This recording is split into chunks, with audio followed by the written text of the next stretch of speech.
Hello and welcome to another Looney Tunes commentary. If you're new to the channel, consider subscribing as it helps out the channel, and give this video a like if you do like it. So this is a commentary for Robin Hood Makes Good, released in 1939. It's the 231st in the series, and it's directed by Chuck Jones. You can find this beautiful restored print on the HBO Max streaming service. And if you're wondering why I've redone the commentary, there'll be a link below to a video that will explain everything, as it'll probably take me this whole short to explain what happened. But let's do this. Now, the first music cue you can definitely hear in Super Rabbit, which is something that I think Chuck Jones enjoyed using. But what's interesting about this one is that Chuck seems to really love the Robin Hood idea, because as far as I know, he's done 3.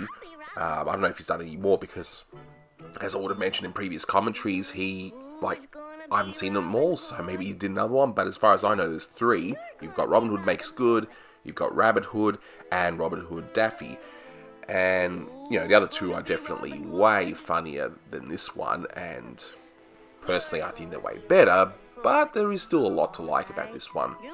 I mean, you got Margaret Hiltebol, who voices Robin Hood, but for some reason there was mention of Benny Hansen being involved in this, but I honestly can't hear it. But anyway, if she's involved, definitely let me know in the comments below. And Mel Blanc does the villain that we'll see later on.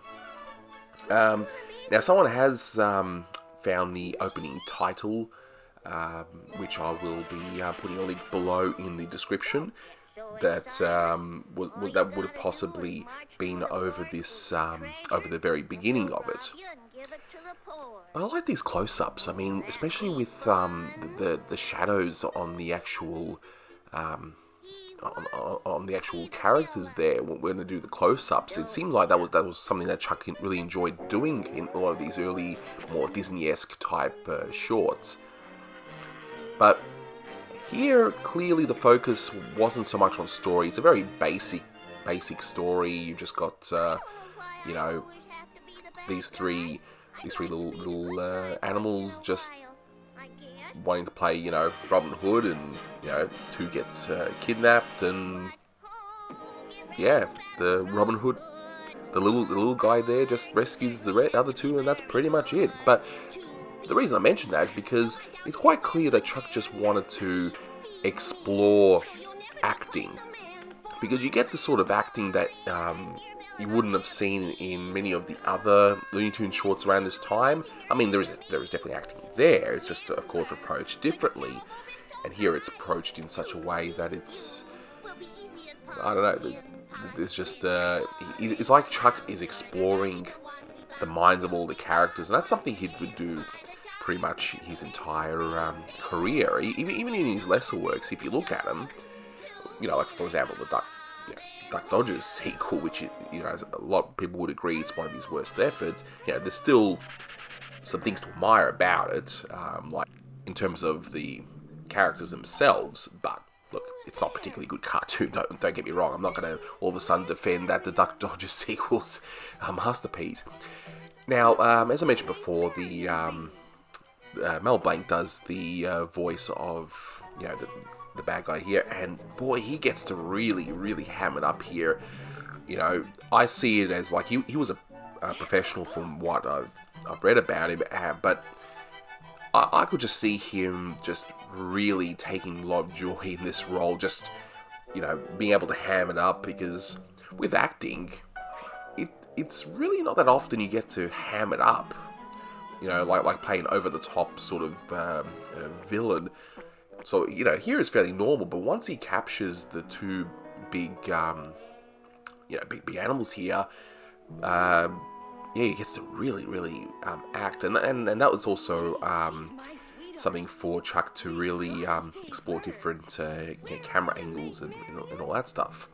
So it's quite good. But what are your thoughts on this one? I mean, even if this is not I guess going to be one of your favorites, and I don't see this as being a favorite of many, but there's so much to look at, and I can tell you, watching it in such a restored state, sometimes you can admire a cartoon even more when it's fully restored like this, because you can see all the effort and just. I mean, look at the trees. I mean, my goodness, this is definitely different than what Chuck would eventually do. By the time we reached the early 40s, his backgrounds were just become very abstract and very out there. But now it's still very, I suppose, Disney-esque, for lack of a better word. So here's the scene I was mentioning where, Mel really gets to, ham it up, and Chuck really gets to try some different things. I mean, look at this shot here. This is a great shot. It really, really is. But, this is not a cartoon I perhaps would revisit often, but you know what? I could think of worse ways to pass the time. I mean, I could put on a buddy short, I suppose. But here's a good example of Chuck really getting into the character, where you got the villain here going on, like saying going to add carrots and potatoes and all that. It just adds that extra depth to the character. You don't really need to know that stuff, like what he wants to add to these squirrels in this pot and all that, but it just makes the character more interesting. But anyway, that's just my opinion. So this short just seems to be more that I enjoy certain elements and parts of it rather than the whole thing itself. I showed this to my kids and they liked it enough, but I don't think they were too interested in seeing it again. But anyway, that's just them, but I don't blame them. This one's probably a bit too slow for their liking, but anyway. I mean, look at the acting, my goodness. So good. Not only is animation great and combined with Mel's performance, this is probably one of the most underrated performances in a Looney Tunes cartoon, I'd say, but and I do like this game. It's pretty good. It's pretty good. Alright, so that's the first of 5 replacement commentaries done. As I said, check the link below if you want to know why I've redone this. But you know what?